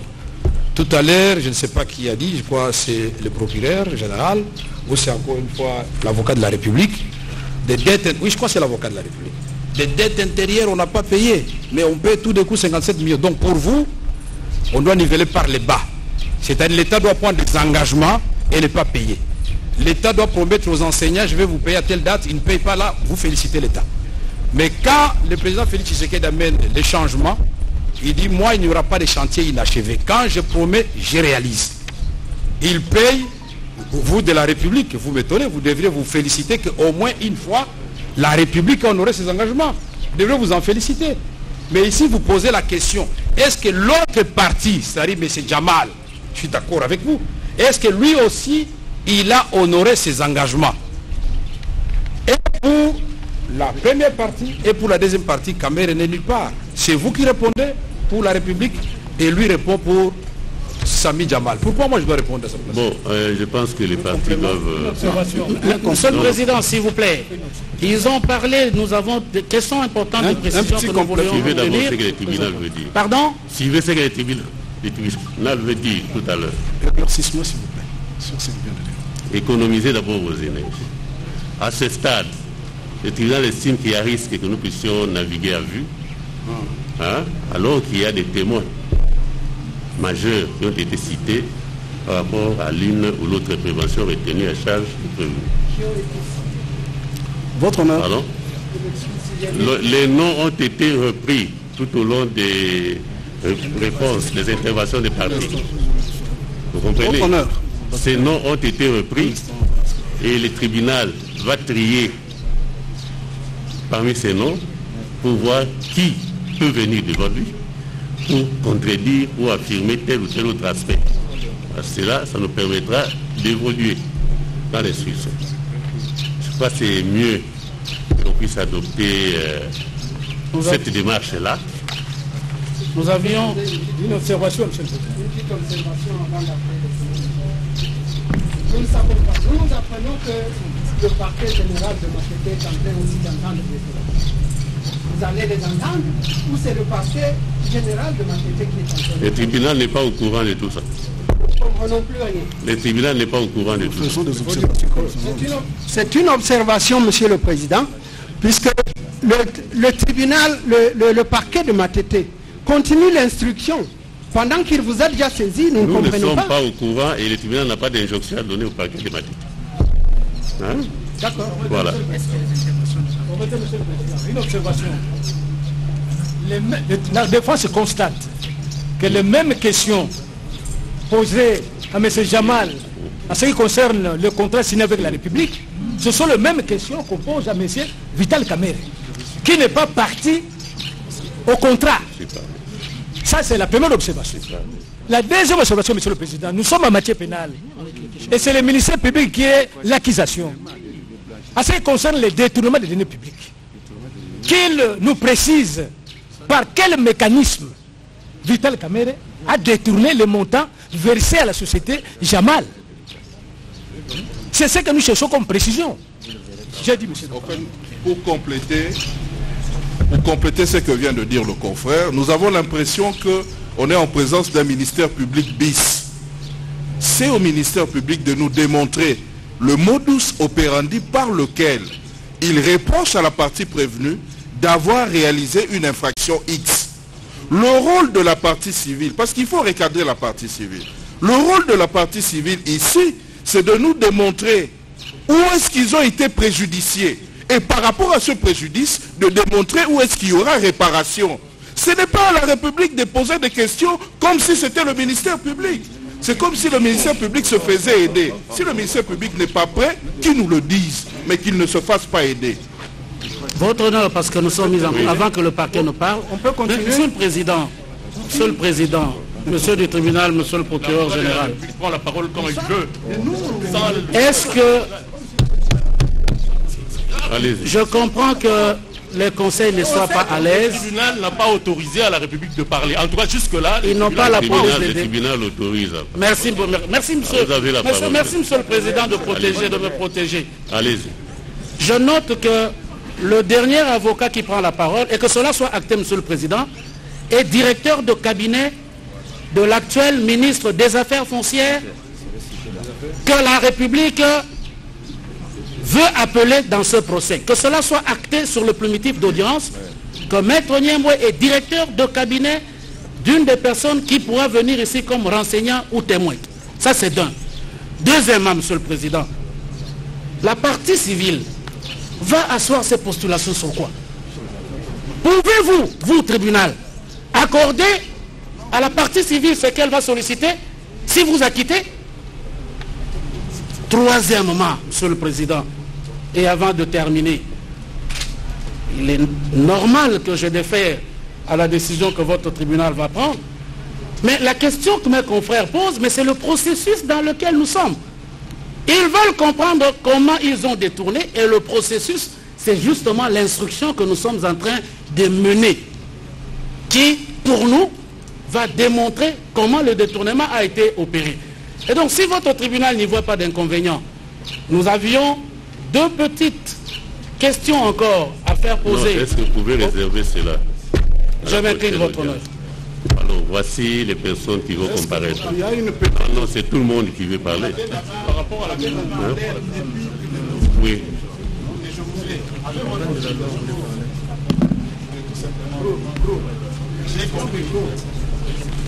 Je voudrais tout simplement dire que j'ai compris que votre tribunal...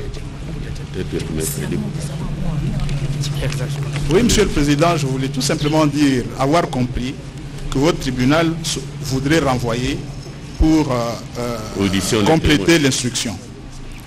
C'est votre droit. Mais à ce niveau ici, on a longuement parlé du contrat, qu'il me soit permis de donner une petite observation avant que votre tribunal ne prenne les dispositions qu'il voudrait prendre. Le ministère public a déclaré ici, si je me trompe, que l'on me corrige, il a déclaré ici qu'il le poursuivait nos clients, M. Jamal et notre client Kamere, parce qu'il n'y avait pas de contrat. Le ministère public qui est de connivence avec la partie civile nous produise quand même un contrat. Tantôt le contrat n'a pas de date. Nous avons considéré la date qui est reprise à la première page, avril 2018. Et cela, nous l'avons trouvé dans le dossier. Nous ne l'avons pas inventé. Et la partie civile nous dépose ce même contrat avec une date apposée par un dateur. Qu'à cela ne tienne,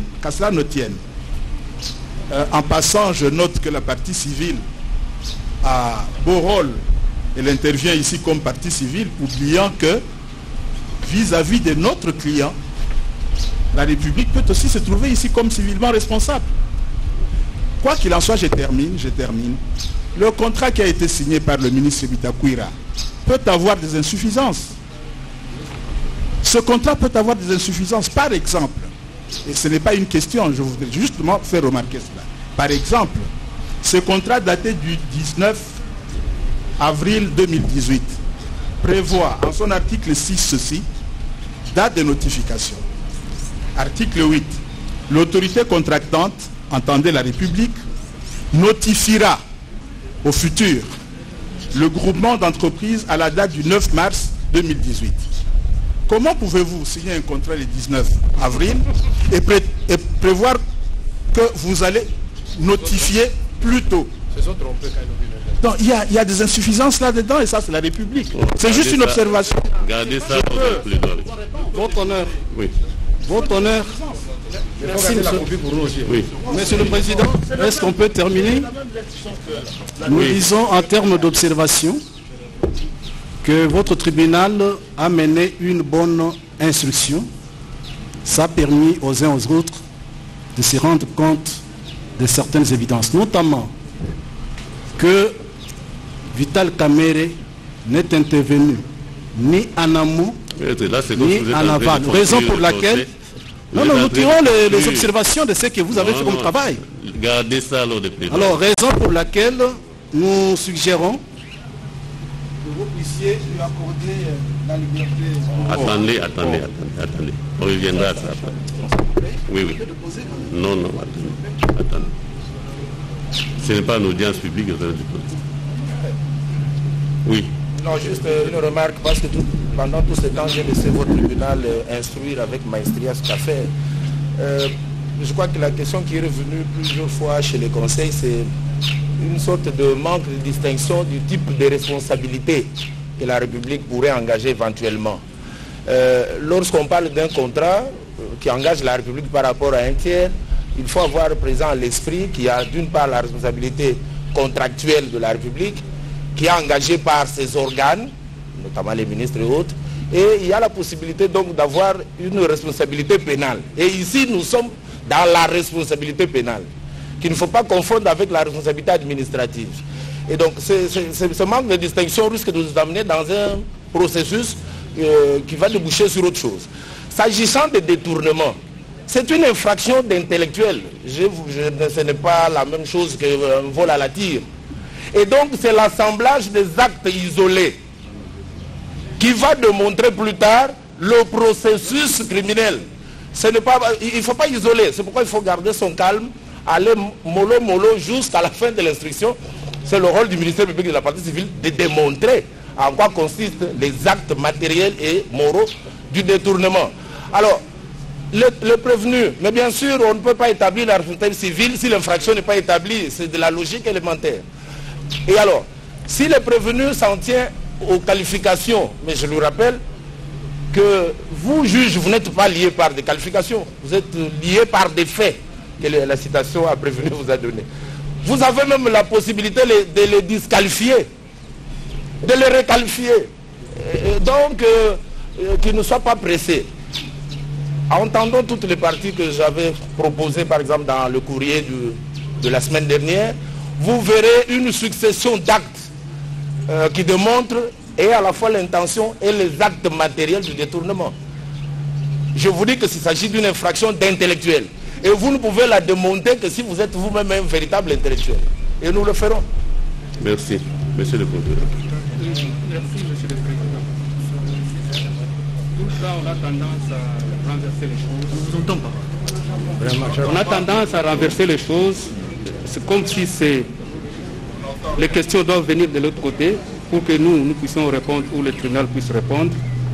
Alors que ce que nous sommes en train de faire, c'est la partie prévenue qui doit répondre aux questions du tribunal, de la partie civile, du ministère public. S'il cherche à comprendre pourquoi il est devant la barre, qu'il réponde aux questions, il va déduire de ces questions que nous posons les faits pour lesquels il est poursuivi.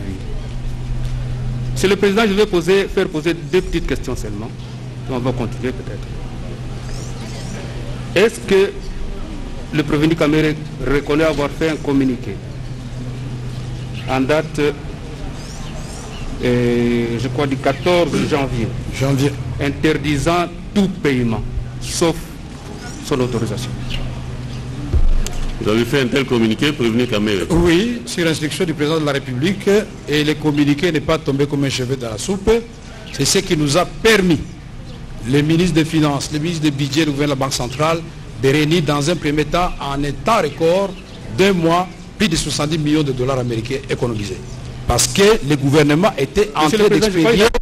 Mais ne me coupez pas, monsieur le procureur, je termine. Oui. L'usage, nous qui avons fait plusieurs cabinets ministériels, la formule quand le gouvernement est réputé démissionnaire, le ministre expédie les affaires courantes. Et il est soit du devoir du président de la République ou du Premier ministre de recadrer les ministres par un communiqué ou une circulaire, pour qu'ils sachent que ce qui n'est pas interdit en droit est autorisé, qu'ils sachent que désormais, limitez-vous seulement au salaire, parce que nous aurons notre gouvernement. C'est la période où on vide les caisses de l'État. Ça nous a permis d'économiser effectivement beaucoup d'argent, et c'est comme ça que beaucoup étaient étonnés de voir qu'il y a eu des paiements, et ils se posent des questions, comme si payer ce que l'État doit au tiers était un péché. Oui, une autre question. Ma deuxième question. Est-ce qu'il reconnaît avoir écrit au ministre des Finances, avoir envoyé un planning de paiement en rapport avec les marchés conclus dans le cadre de 100 jours? Est-ce qu'il reconnaît avoir écrit au ministre des Finances, lui communiquer un tableau ou un planning de paiement en rapport avec les marchés dans le cadre des travaux de 100 jours? J'ai l'impression, votre honneur, que le procureur continue son instruction. Qu'est-ce que cette question, qu'est-ce qu'elle a à voir avec... Le procureur, c'est la partie accusatrice. Oui, mais moi, je vous réponds à vous, le tribunal. Il faut vous défendre. Je vais lui transmettre ça. Hein? Donc, je réponds en disant que je constate que le procureur continue son instruction, ses enquêtes. Parce que écrire au ministre des Finances, écrire au ministre de l'enseignement primaire et secondaire, écrire au ministre de l'Agriculture... Si le président il peut nous dire par oui ou non, tout simplement. On écrit. Comment voulez-vous que je me souvienne de toutes mes correspondances? Puisque vous avez eu le temps de me garder 7 heures à limiter, et aujourd'hui 40 jours ici à Makala. C'est une correspondance. Pour raison de confrontation... S'il vous plaît, procureur. Pour raison, votre honneur. Je suis ici, c'est bien écrit dans les ordonnances. Et même dans les mandats. Dans un premier temps, c'était 15 jours pour confrontation. Je n'ai eu que des confrontations avec les membres de mon cabinet, de la commission, et avec M. Bitakwira. On n'a jamais eu de confrontation ni avec Jamal, ni avec M. de la Robanque, ni avec qui que ce soit. Mais les infractions tombent, je suis là pendant 40 jours. Toutes ces questions n'ont pas de témoins. Mais pourquoi on les avait cachés avant d'amener M. Bitakwira? On avait tous les loisirs de nous confronter. Ça allait éclairer la lanterne du tribunal. Moi, je voudrais insister encore une fois de plus, votre honneur, que ici, les faits qu'on nous reproche, ou qu'on me reproche moi en partie comme complice, c'est des détournements des deniers publics. C'est 48 millions ou 47 millions de dollars, puis ça change selon la citation, ou l'ordonnance ou la citation. Et je voudrais, moi, ici, que le procureur puisse démontrer comment Kamere a détourné les deniers publics qui étaient payés à M. Djamal. Puisque la définition de deniers publics, c'est l'argent qu'on met entre les mains d'un agent de l'État et qu'il affecte à d'autres fins ou qu'il détourne à ses propres fins. Alors, je voudrais savoir quel jour et par quel document on m'a remis à moi, Kamere, 47 millions de dollars et que j'ai détourné. Puisque j'ai entendu ici, on a étalé le nombre de maisons qui sont arrivées ici à Kinshasa, celles qui sont arrivées en Mbuji-Mayi partiellement parce que l'État n'a pas payé, c'est à quoi il s'est engagé au terme du contrat, que l'État a accepté lui-même. Et il y a eu des lettres, des rappels quant à ça. Comment vous pouvez avoir 300 maisons de Kananga à Lobito qui ne vous demandent que 1 999 000 dollars américains pour que Kananga, depuis l'indépendance, bénéficie de 300 maisons neuves? Comment on peut avoir les maisons de Mbuji-Mayi? Il y en a 76, je ne sais pas combien qui sont arrivés à Mbuji-Mayi, mais 75 restent à Dar es Salaam et 16 à la SNCC à Lubumbashi. Ça, c'est pas de la fiction. Les gens de Lubumbashi, si nous suivent, ils vont photographier ces maisons. Et elles sont là. La SNCC exige paiement de la part du trésor public. Comment aujourd'hui on peut mentionner qu'il y a les maisons en Turquie? Et le transitaire a écrit pour que les conteneurs reviennent. Ils ne reviennent pas. Mais Kamere intervient où à ce niveau-là? C'est ça. Oui. Monsieur le Président, je pensais que le tribunal...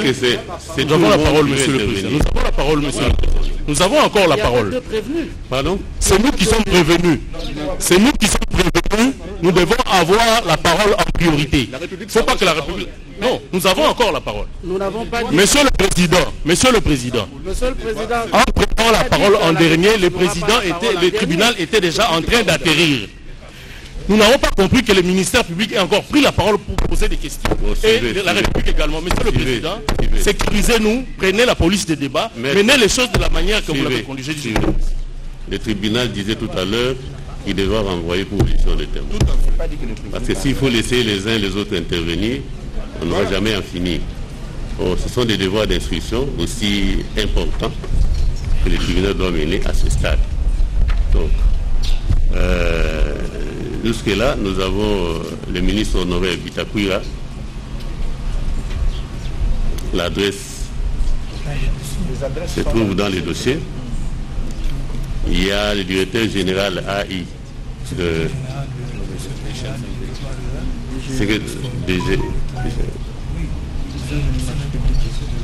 la direction générale de marché public. Le directeur général de direction générale de marché public.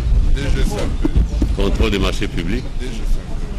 Le secrétaire général au développement rural et les autres membres de la commission, notamment M. Kazadi, Nicolas Kazadi, le gouverneur de la Banque centrale, le ministre du budget de l'époque, le ministre des finances de l'époque. Monsieur le Président, nous avons d'autres noms qui ne sont pas dans infraction par infraction. C'est infraction par infraction que nous évoluons. Les autres reviendront, mais dans le cadre de l'institution. D'abord, nous sommes membres de la super. Oui. Monsieur le Président. Monsieur le Président. Okay. La République parle encore sans avoir la parole, Monsieur le Président. La République intervient à tout moment. Les ministres des ITP. Monsieur le Président. Ce n'est pas une citation directe. C'est une citation à prévenu. On n'est pas dans une citation directe. Monsieur le Président.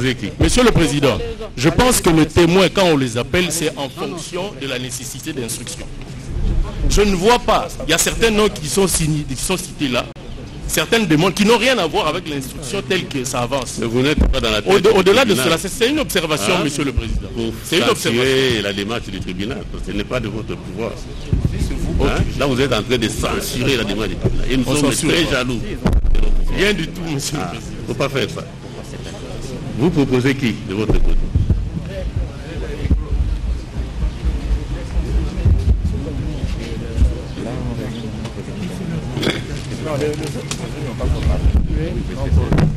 Je voudrais, Monsieur le Président, confirmer ce qu'un confrère vient de dire tout à l'heure, que le parquet général après la cour d'appel de Matete continue l'instruction parce qu'ils invitent encore les parties à témoigner sur les faits qui ont fait l'objet de la citation devant votre juridiction. Ça, c'est une violation du principe de la séparation de pouvoir entre le ministère public et le pouvoir judiciaire. Ensuite, j'ai le regret de constater que les avocats de la partie civile se sont comportés aujourd'hui comme s'ils étaient partis du ministère public. Ce qui veut dire que, probablement, que l'instruction n'est pas encore terminée. Alors, Monsieur le Président, il faut nous rassurer si, effectivement, l'instruction est terminée ou si nous avons encore à nous présenter ou le client est encore à se présenter pour éventuellement s'expliquer plus tard. Et en dernier lieu, M. Jamal voudrait absolument une descente sur le lieu au tribunal Tchatchi pour que vous puissiez constater que d'abord, il n'a pas détourné quoi que ce soit et ensuite qu'il est en train d'exécuter un contrat dont l'État est parti au procès et que ça ne peut pas être un détournement quand on exécute une partie de son contrat. Merci. Est-ce que vous avez des témoins à citer? C'est là que nous en sommes. Si c'est pour faire des commentaires... Ce n'est pas pour des commentaires, Monsieur le Président, que nous intervenons. C'est jusque-là, notre client n'a pas encore de témoins qu'il a fait pour faire citer, mais sa préoccupation demeure quant à la descente. Parce que tout à l'heure, nous avons suivi le ministère public qui a dit qu'il n'y a jamais eu de contrat, alors que notre client dit qu'il est dans l'effectivité des commentaires. Pardon, vous intervenez pour des commentaires. Ce n'est pas des commentaires, votre honneur, comme je dis. C'est une précision que j'ai dit. La position de notre client n'est pas celle de solliciter... Oui, votre honneur. C'est pas ça. Oui. Par rapport au témoin. Vous avez des témoins. Oui, bien, Monsieur le Président. Par rapport aux témoins, jusque-là, notre client vient de réfléchir et il a trouvé intéressant que vous puissiez faire revenir le commandant de la garde républicaine, c'est lui qui supervise, disons, c'est lui qui supervise les travaux et du Kanchachi, et puis le directeur du cabinet du conseiller spécial du chef de l'État en matière de sécurité. Vous avez noté? Excusez votre honneur, par rapport aux témoins, on peut aussi faire revenir les gens qui exécutent le contrat, notamment le représentant des Encore et la société Parc, qui peuvent venir confirmer qu'ils sont en train d'exécuter les contrats et les contrats existent bel et bien. Merci. Deux personnes à faire comparaître pour M. Vital Kamere, M. Afi Badaga et M. Jacques Bagné-Suizé, qui sont tous experts dans la commission à la présidence. Monsieur Afi Badaga et Jacques Bagné-Suizé. Et qui? M. Jacques Bagné-Suizé. Ils sont tous deux experts dans la commission. Voilà. Votre honneur. Merci, votre honneur. Pour le prévenu Mouima, il a 3 personnes à faire comparaître. Le directeur commercial de Mers Congo, le directeur commercial de la SNCC et le directeur commercial de la Rabank. Merci. Votre honneur, si je suis autorisé à adresser à votre tribunal quelques mots, c'est juste demander à votre tribunal d'accepter la formulation de la demande en liberté provisoire formulée par Vital Kamere. Sur les témoins d'abord. Oui. Merci, Monsieur le Président. Nous avons envoyé par courrier une liste à votre tribunal. Nous voudrions également que sur cette liste soit appelé à comparaître Monsieur Jamal Jamal. Oui. Jamal Jamal. Monsieur Jamal Hussein Jamal. Jamal Hussein Jamal. Monsieur Ashraf Achour. Ashraf Achour. Madame Chatur Amida. Madame Chatur Amida. Soraya Piana. Mademoiselle Soraya Piana est déjà sur notre liste. Mademoiselle Soraya Piana. Merci. Donc, pour ça, le tribunal... Pourquoi? Oui. Pourquoi?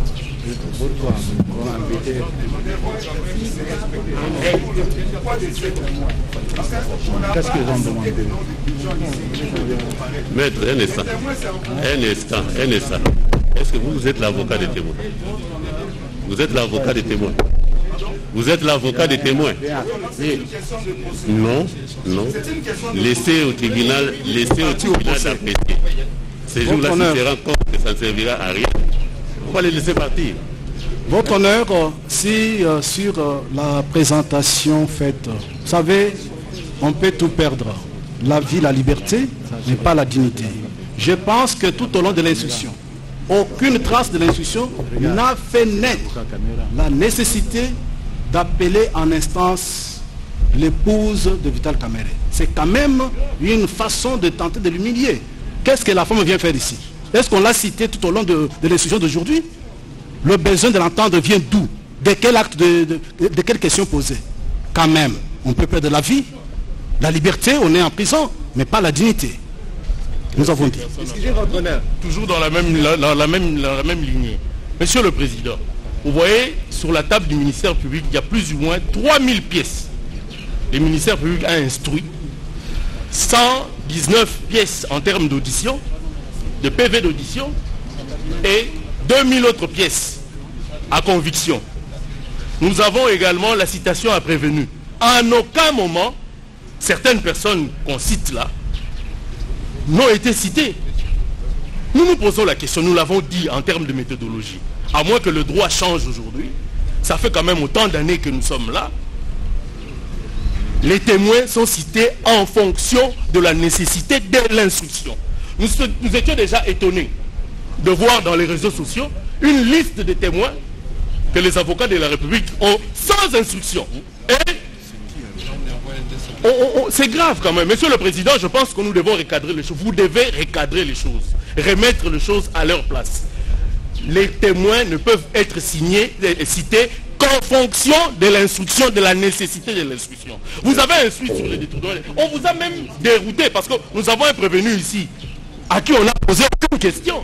Simplement parce que les avocats de la République ont pris la parole pendant toute une litanie. Et on l'a embrouillé. Monsieur le Président, mettez les choses en place. Les témoins, on les appelle en fonction de l'instruction. La nécessité de l'instruction. Finalement, on va appeler tout le monde. Cherchons maintenant aussi les domestiques de M. Kamerhe. Appelez les domestiques. Et la femme des avocats, les femmes de nous avocats ou les femmes, je ne sais pas, ça devient quand même, en tout cas, je ne trouve pas le mot, ça devient ridicule. Nous en sommes à l'étape de la remise. S'il vous plaît, Monsieur le Président, je crois qu'il y a encore un énième recadrage. Après le recadrage, partie civile, ministère public, je crois qu'il faut savoir qui est-ce qu'on appelle un témoin. Le témoin, c'est celui qui a vu ou qui a vécu les faits ou qui dispose d'une information en rapport avec l'infraction pour laquelle le tribunal statue. Mais que vient faire la femme du prévenu Kamerhe là-dedans? Merci. Est-ce qu'on la trouve dans cette définition? Monsieur le Président. Est-ce qu'on la trouve dans cette définition? Merci, Monsieur le Président. Je ne comprends pas pourquoi il peut y avoir ces cas. Monsieur le Président, vous allez regarder là la requête. Là. Il y a certains membres de famille du prévenu qui sont cités. Alors, je me demande, lorsqu'on appelle un membre de famille intervenir d'une manière ou d'une autre, ça devient un problème ici. Vous regardez seulement notre requête. Il y a des membres de famille du prévenu et les prévenus n'ignorent pas. Il y a eu des questions qui lui ont été posées par rapport à certains membres de sa famille. Alors, je me demande pourquoi ça peut les agiter lorsqu'on demande à ce que ces personnes viennent devant votre tribunal. Votre tribunal, il est actif. Nous ne sommes pas en matière civile. Vous êtes actif. Ce que le ministère public n'a pas fait dans son cabinet, vous le faites ici. Vous avez ce droit, ce pouvoir d'appeler qui vous voulez pour être édifié, Monsieur le Président. Je ne pense pas que cela peut... Votre honneur. Je ne vois pas pourquoi ils peuvent être agités. Monsieur le Président, j'en profite aussi pour peut-être répondre à quelque chose qu'on a soulevé ici. Soit disant que les parquets continuent à poser les actes. Le jour que nous avons introduit cette audience, si vous vous rappelez, j'ai dit que c'est le début d'une série de procès. Les enquêtes continuent dans nos offices. Les 100 jours, ce n'est pas seulement pour les maisons préfabriquées. Les 100 jours, c'est les sauts de moutons. Le lundi, il y a eu une audience en rapport avec les 100 jours. Demain, après-demain, il y aura une audience à la cour, toujours en rapport avec les 100 jours. Qu'on ne vous dise pas ici comment les parquets continuent à interpeller. Ils vont interdire au parquet de continuer à poser les actes, alors que le parquet n'a pas encore fini tous les devoirs d'enquête. Les dossiers, maison préfabriquée, c'est le dossier qui est devant vous. Les autres dossiers continuent. Ceux qui viendront devant vous viendront ici. Ceux qui seront envoyés à la cour seront envoyés à la cour, Monsieur le Président. Je ne sais pas pourquoi la défense va s'agiter du fait que les parquets continuent à interpeller les gens. Je ne sais pas pourquoi la défense va s'agiter puisqu'on cite les gens qui vont venir témoigner ici. Monsieur le Président, je crois que votre tribunal doit avoir ce souci d'appeler tous ces gens-là. Ils viendront vous dire quelque chose qui va vous permettre de vous faire une conviction pour que vous puissiez prendre une décision qui convienne. Je dis, je vous remercie. Si.